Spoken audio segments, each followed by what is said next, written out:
नमस्कार, CG news plus 24 में आपका स्वागत है। सबकी बात सच के साथ। तो चलिए रुक करते हैं आज की प्रमुख खबर पर। ओबीसी महासभा का मंडल दिवस एवं सम्मान समारोह छत्तीसगढ़ के जिला बेमेतरा में मंडल आयोग या दूसरा सामाजिक एवं शैक्षणिक पिछड़ा वर्ग आयोग को वर्ष 1979 में भारत की सामाजिक व शैक्षिक रूप से पिछड़े वर्गों के लोगों की पहचान करने के लिए गठित किया गया था। इसकी अध्यक्षता बीपी मंडल ने की थी और इसने वर्ष 1980 में अपनी रिपोर्ट प्रस्तुत की थी तथा 7 अगस्त 1990 में इसे लागू किया गया था, जिसे मंडल आयोग दिवस के रूप में मनाते हैं। आपको बता दें कि ओबीसी महासभा जिला बेमेतरा के द्वारा मंडल आयोग दिवस एवं नवनियुक्त पदाधिकारियों का सम्मान जिले व ब्लॉक बेमेतरा, साजा, बेरला एवं नवागढ़ समारोह का आयोजन साहू छात्रावास बेमेतरा बिजली ऑफिस के सामने संपन्न हुआ। उक्त कार्यक्रम में मुख्य अध्यक्षता राधे श्याम साहू, प्रदेश अध्यक्ष ओबीसी महासभा छत्तीसगढ़, विशिष्ट अतिथि होरीलाल सिन्हा, प्रदेश मंत्री भाजपा पिछड़ा वर्ग प्रकोष्ठ, जनक राम साहू, महासचिव ओबीसी महासभा प्रदेश इकाई, श्रीमती रीना मिथिलेश वर्मा, अध्यक्ष जनपद पंचायत बेमेतरा, श्रीमती शकुंतला मंगत साहू, अध्यक्ष नगर पालिका परिषद बेमेतरा एवं ओबीसी महासभा प्रदेश इकाई के पदाधिकारीगण, जिला व ब्लॉक के पदाधिकारीगण, सामाजिक जनप्रतिनिधि, पिछड़ा वर्ग शामिल हुए। साथ ही 26 बिंदुओं पर विस्तृत जानकारी दी गई। ओबीसी समाज के प्रमुख मुद्दे क्रमशः लंबित राष्ट्रीय जनगणना शीघ्र कराई जाए, जिसमें ओबीसी के लिए पृथक से कोड नंबर निर्धारण हो अथवा बिहार की तर्ज पर जनगणना की जाए। उक्त आशय का प्रस्ताव केंद्र सरकार को अविलंब भेजे जाने का अनुरोध है। ओबीसी समुदाय को आबादी के बराबर समानुपातिक संवैधानिक प्रतिनिधित्व कार्यपालिका, न्यायपालिका, विधायिका, मीडिया एवं सार्वजनिक तथा निजी क्षेत्र के सभी उपक्रमों में प्रदान किए जाने का अनुरोध है। विगत 30 वर्षों से प्रतिशत आरक्षण एवं 2 दिसंबर 2022 के छत्तीसगढ़ सरकार द्वारा पारित आरक्षण विधेयक में महामहिम राज्यपाल से शीघ्र अतिशीघ्र हस्ताक्षर किए जाने का निवेदन है। मंडल कमीशन की सभी अनुशंसाओं को पूर्णतः लागू किए जाने एवं केंद्र सरकार को अतिशीघ्र भेजे जाने का अनुरोध है। छत्तीसगढ़ प्रदेश की राजधानी रायपुर में ओबीसी महासभा के लिए कम से कम 5 एकड़ भूमि आवंटित किए जाने का अनुरोध है। प्रत्येक जिला मुख्यालयों में ओबीसी महासभा के लिए भूमि एवं भवन आवंटित किए जाने का अनुरोध है। प्रत्येक तहसील मुख्यालयों में ओबीसी के लिए पोस्ट मैट्रिक एवं प्री मैट्रिक छात्रावास तथा जिला मुख्यालयों में बालिकाओं के लिए पृथक से सर्व सुविधा युक्त छात्रावास का प्रावधान किए जाने का निवेदन है। राज्य छात्रवृत्ति में विसंगतियों को दूर करते हुए अनुसूचित एवं अनुसूचित जनजाति की भांति समान शर्तों एवं दरों पर केंद्र के समान ओबीसी को भी छात्रवृत्ति प्रदान किए जाने को अनुरोध है।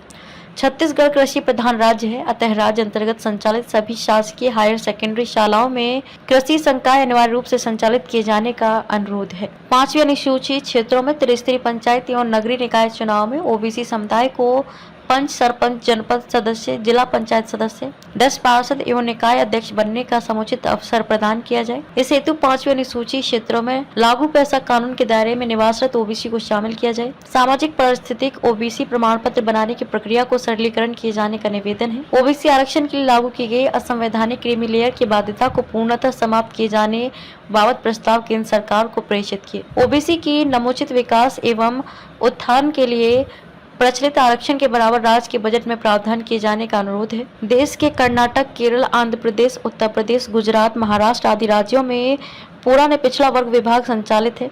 छत्तीसगढ़ राज्य में ओबीसी संबंधी योजना एवं जन कल्याणकारी कार्यक्रम आदिम जाति एवं अनुसूचित जनजाति कल्याण विभाग द्वारा चलाई जा रही है, जिससे ओबीसी की ओर पर्याप्त ध्यान नहीं दिया जा सका है। अतः छत्तीसगढ़ राज्य में ओबीसी का पृथक से विभाग मंत्रालय स्थापित किए जाने का अनुरोध है। सरस्वती साइकिलिंग योजना अंतर्गत SC/ST की भांति समान शर्तों पर ओबीसी के विद्यार्थी भी लाभान्वित किए जाने का अनुरोध है। देश की प्रथम महिला शिक्षिका माता सावित्रीबाई फुले की स्मृति में उत्कृष्ट ओबीसी के विद्यार्थियों को भी लाभान्वित किए जाने का अनुरोध है। कार्य करने वाले शिक्षिका एवं समाज सेविकाओं को प्रतिवर्ष सम्मानित किए जाने का अनुरोध है। एट्रोसिटी एक्ट अनुसूचित जाति एवं अनुसूचित जनजाति की भांति अन्य पिछड़ा वर्ग के लिए भी लागू किए जाने का अनुरोध है। देश में जिन सरकारी संस्थाओं एवं औद्योगिक संस्थानों का निजीकरण किया गया है, उनका पुनः शासकीयकरण किए जाने हेतु प्रस्ताव केंद्र सरकार को अविलंब भेजे जाने का अनुरोध है। छत्तीसगढ़ राज्य अन्य पिछड़ा वर्ग बाहुल्य होने के बाद भी राज्य में अन्य पिछड़ा वर्ग के छात्र छात्राओं की खेल प्रतिभाओं को प्रोत्साहन देने वाले विद्यालय की बहुत कमी है। राज्य में अनुसूचित जाति, अनुसूचित जनजाति के लिए खेल प्रतिभा को प्रोत्साहन देने हेतु संचालित क्रीड़ा परिसर की तर्ज पर अन्य पिछड़ा वर्ग हेतु नवीन क्रीड़ा परिसर संचालित किए जाने का अनुरोध है। केंद्र सरकार के उपक्रम भिलाई स्टील प्लांट तथा बचेली के एनएमडीसी कार्यरत ठेका कर्मियों को केंद्र सरकार की निर्धारित वेतन दिए जाने का निवेदन किया है। प्रदेश में निर्धारित वेतन बहुत कम मिलता है, जो कि वहां कार्यरत कर्मियों के साथ अन्याय है। इसलिए केंद्र सरकार के क्रम में ठेका कर्मियों को केंद्र सरकार द्वारा निर्धारित मानदेय दिए जाने का निवेदन है। प्रदेश के किसानों के लिए पर्याप्त खाद बीज की उपलब्धता सुनिश्चित करने का कष्ट करें, क्योंकि हर वर्ष प्रदेश के किसानों को समुचित खाद बीज के लिए भटकना पड़ता है। नवोदय विद्यालय, केंद्रीय विद्यालय एवं सैनिक विद्यालय की तरह आत्मानंद स्कूलों में संविदा भर्ती हेतु अंग्रेजी मीडियम की बाध्यता को शिथिल कर हिंदी मीडियम के अभ्यर्थियों को भी पात्र माना जाए एवं रिक्त पदों पर नियुक्तियों में जिला को इकाई मानकर आरक्षण रोस्टर का पालन करते भर्ती किए जाने का अनुरोध है। आंध्र प्रदेश सरकार की तर्ज पर छत्तीसगढ़ राज्य में भी राज्य प्रशासनिक सेवा के पदों पर साक्षात्कार की प्रक्रिया को बंद किए जाने का अनुरोध है। कांग्रेस जन घोषणा पत्र अनुसार प्रदेश के संविदा अनियमित दैनिक वेतन भोगी कर्मचारी अधिकारी को नियमितीकरण छटनी कर्मचारियों की बहाली करने का अनुरोध है। ओबीसी के शासकीय सेवकों को पदोन्नति में आरक्षण प्रदान किए जाने का निवेदन है।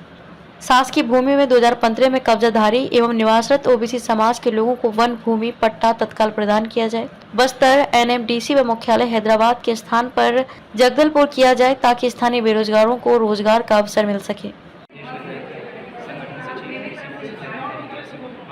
और जैसा कि सर विदित है, आज का जो कार्यक्रम है वो मंडल साहब की जयंती है और साथ ही साथ जो समाज सेवा पर उसके संदर्भ में हम लोग जो सभी एकत्रित हुए थे। और आज के जो कार्यक्रम में हमारा जो उद्देश्य था वो ओबीसी के हित में जो 27% को लेके है, जिसको काफ़ी सालों से जो है वो इसको जो है वो लागू नहीं किया जा रहा है।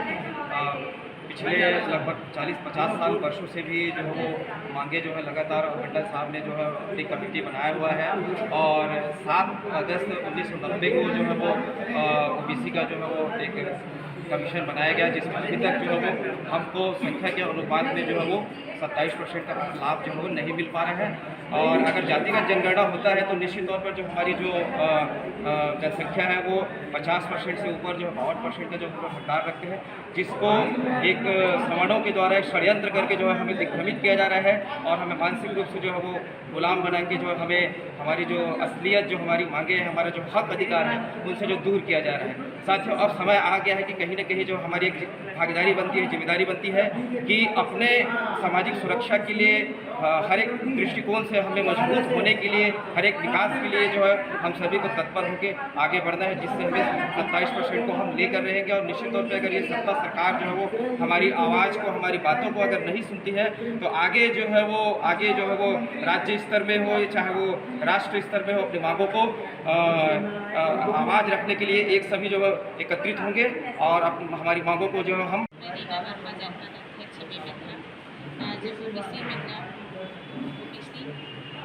महासभा का बैठक हुई, इसमें हम सब ओबीसी जन उपस्थित रहे और हम अपना आरक्षण लेके रहेंगे 27%। मैं डॉक्टर रामोदर कश्यप लोधी बेमेतरा जिला से महासचिव ओबीसी महासभा से हूँ। आज हमारे बेमेतरा जिला में पूरा प्रदेश स्तर और बेमेतरा जिला से लेकर के आसपास के सारे जिला के हमारे पदाधिकारीगण बेमेतरा में उपस्थित रहे। हम लोगों का एक ही मांग, ओबीसी महासभा का एक ही उद्देश्य कि हम देश में 65% हमारी संख्या है, लेकिन हमको सिर्फ अभी 14% आरक्षण दी जाती है, जबकि हमारा मांग है 27% आरक्षण। और 27% आरक्षण के लिए हम अपने जनसंख्या जनगणना भी कराना चाहते हैं, ताकि ओबीसी समाज को हमारे अधिकार मिल सके, क्योंकि जिसकी जितनी संख्या होगी उतना ही उनको अधिकार दिया जाना चाहिए। यही लोकतंत्र का सुंदरता है, यही स्वरूप है। हम सरकार से, चाहे राज्य की हो चाहे केंद्र की हो, चाहे किसी की भी सरकार हो, हम ओबीसी की मांग सतत रखते रहेंगे और इसको आंदोलन, महाआंदोलन के रूप में लेकर के ही रहेंगे। यही संकल्प आज बेमेतरा में हमारे माननीय अध्यक्ष पंचम साहू जी और हमारे डॉक्टर साहब और साथ ही हमारे प्रदेश के अध्यक्ष भैया जी के सामने सभी हमारे कार्यकर्ताओं ने और आए हुए सदस्यों ने संकल्प लेके जा रहे हैं, क्योंकि हम 27% अपना अधिकार लेकर ही रहेंगे। इसलिए सरकार को और शासन को हर प्रकार की चीज़ों में हमको आरक्षण चाहिए, मतलब चाहिए। बोलो। मैं ओबीसी पंचम साहू, अध्यक्ष जिला ओबीसी महासभा बेमेतरा। आज पदाधिकारियों के सम्मान के साथ मंडल दिवस का आयोजन किया गया था, जिन्होंने पिछड़ा वर्ग के हित में मंडल कमीशन को लागू करवाया था और उसके निर्देशानुसार ओबीसी को 27% मिला तो जरूर, लेकिन उनको हक वाजिब हक नहीं मिला। और सरकार जो है, चाहे सर कोई भी रहे, पिछड़ा वर्ग के साथ हमेशा अन्याय करते आ रहा है। सभी लोगों को संख्या के अनुपात में उनको आरक्षण दे रहा है, चाहे वो SC ST OBC हो, सवर्ण हो। हम किसी के विरोध में नहीं हैं, लेकिन केवल और केवल जब पिछड़े वर्ग की बात आती है, 27% आरक्षण की बात आती है, तो लोगों को लगता है कि देश में अराजकता आ जाएगा। क्या एक ही वर्ग ऐसा है कि जिनको अधिकार देने से देश में ऐसी स्थिति आ जाएगी? मैं नहीं मानता इस बात को। केवल और केवल पिछड़ा वर्ग का शोषण किया जा रहा है। जातिगत जनगणना कराए, संख्या के अनुपात में प्रतिनिधित्व दे, इसी के उद्देश्य से आज के इस बैठक का आयोजन किया गया था। और अभी तो ये अंगड़ाई है, आगे और लड़ाई है। सरकार हमारी बातों को माने, सुने, और नहीं तो हम सड़क की लड़ाई लड़ने के लिए तैयार हैं। पार्वती साहू, ओबीसी महासभा जिला अध्यक्ष महिला मोर्चा से ये ओबीसी महासभा का कार्यक्रम आयोजित किया गया। इसका उद्देश्य एक ही है कि ओबीसी समाज को जनगणना कराया जाए। देश के प्रधानमंत्री को बताना चाहेंगे कि हमारी ओबीसी जनसंख्या, उसके आधार पर हमें जनगणना कराकर उनको 27% आरक्षण दिया जाए। साथ ही साथ 27% आरक्षण दिलाकर सभी वर्ग में हक और अधिकार दिलाया जाए। और साथ ही साथ जैसे ST और SC का आयोग का गठन किया गया है, उसी आधार पर ओबीसी का आरक्षण दिलाकर ओबीसी आयोग बोर्ड का निर्माण कराया जाए। यही हम पूरे भारत देश में ओबीसी का आरक्षण दिलाने के लिए देश के प्रधानमंत्री को इस मीडिया के माध्यम से संदेश दे रहे हैं। हमारी यही है, अगर ये हमारी मांग को पूरा नहीं किया जाएगा तो हम देश के प्रधानमंत्री को बताना चाहेंगे कि हमारी ओबीसी के जितने भी लोग हैं, एकजुट होकर हम सड़क से लेकर संसद तक की लड़ाई लड़ेंगे और हम अपना ओबीसी का हक अधिकार लेकर रहेंगे। हर लक्ष्य जहाँ पर हो नहीं पाए, हर लक्ष्य जहाँ ना हो नहीं पाए, कदम मिलाकर चल, शीश हमारी कदम चूमेगी आज नहीं तो कल। हम इस ओबीसी की लड़ाई को सड़क से लेकर संसद तक लड़ते रहेंगे जब तक कि हमारे देश के प्रधानमंत्री 27% आरक्षण ओबीसी वर्ग को न दे, तब तक हमारी ये लड़ाई जारी रहेगी। तत्वावधान में हमारे दुर्ग संभाग में आयोजन हुआ था। साथियों की पहल पर अत्यंत सफल कार्यक्रम रहा। ये अलग जो आप लोगों ने जगाई है, हम लोगों का साथ हमेशा रहेगा। निश्चित रूप से हमारा जो मूवमेंट है, ओबीसी मूवमेंट आगे बढ़ेगा और ओबीसी की बात छत्तीसगढ़ के साथ देश में आ चुकी है। अब ये ऊँघने बैठने वाली नहीं है। आप सबका साथ मिला, बहुत बहुत धन्यवाद। प्रदेश अध्यक्ष ओबीसी महासभा प्रदेश इकाई छत्तीसगढ़। आज ओबीसी महासभा द्वारा जो आह्वान किया गया था कि प्रत्येक जिला मुख्यालय में मंडल दिवस का आयोजन होना चाहिए, इस क्रम में हम लगातार सभी जिलों में मंडल दिवस मना रहे हैं। उस क्रम में आज 10 अगस्त को मंडल दिवस का आयोजन जिला इकाई बेमेतरा के द्वारा बहुत ही सम्माननीय हमारे जिला अध्यक्ष पंचम जी के अगुवाई में ये किया गया।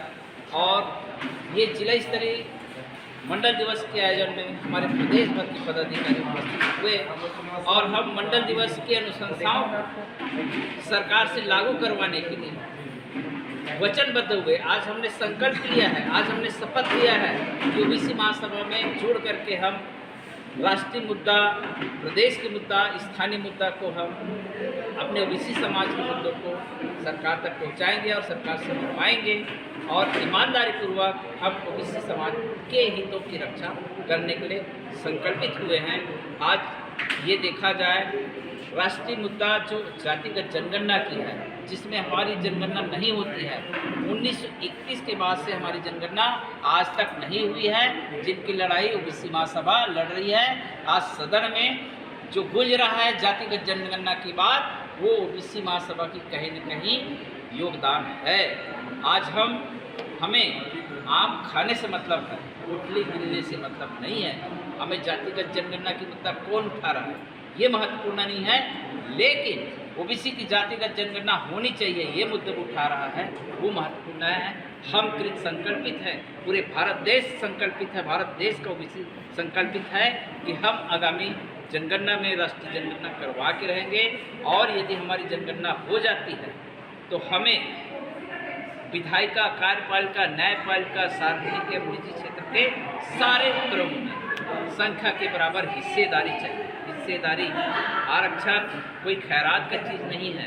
इस भोले भाले ओबीसी समाज जो देश का बहुसंख्यक समाज है, जो अर्थव्यवस्था का रीढ़ का हड्डी है, उनके साथ छल हो रहा है। हम चाहते हैं कि ये छल करना सरकार बंद करे और ओबीसी के हितों पर ध्यान रखे।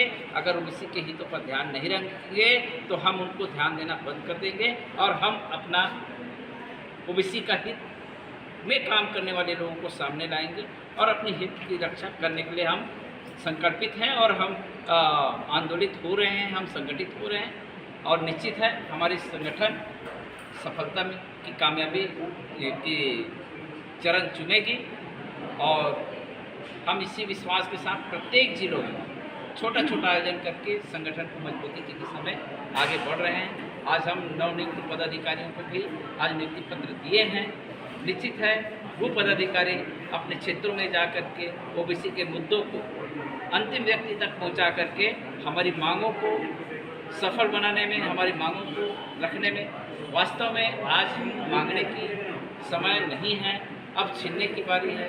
हम सरकार से छीन के रहेंगे। हमारी 27% आरक्षण जो छत्तीसगढ़ राज्य में आज पर्यंत लंबित है, उसको हम लेके रहेंगे। इसके लिए बड़ा रणनीति राजधानी रायपुर के लिए बन रहा है और निकट भविष्य में हम राजधानी रायपुर में बड़ा आंदोलन करने का चेतावनी देते हैं और आपके चैनल के माध्यम से सरकार को आगाह करना चाहते हैं कि आप हमारी मांगें पूरी करो, अन्यथा सामना करने के लिए तैयार हो। खबरों में अब तक के लिए बस इतना ही। फिर होगी आपसे मुलाकात ऐसी किसी बड़ी और खास खबर के साथ। तब तक के लिए नमस्कार और देखते रहिए CG News Plus 24।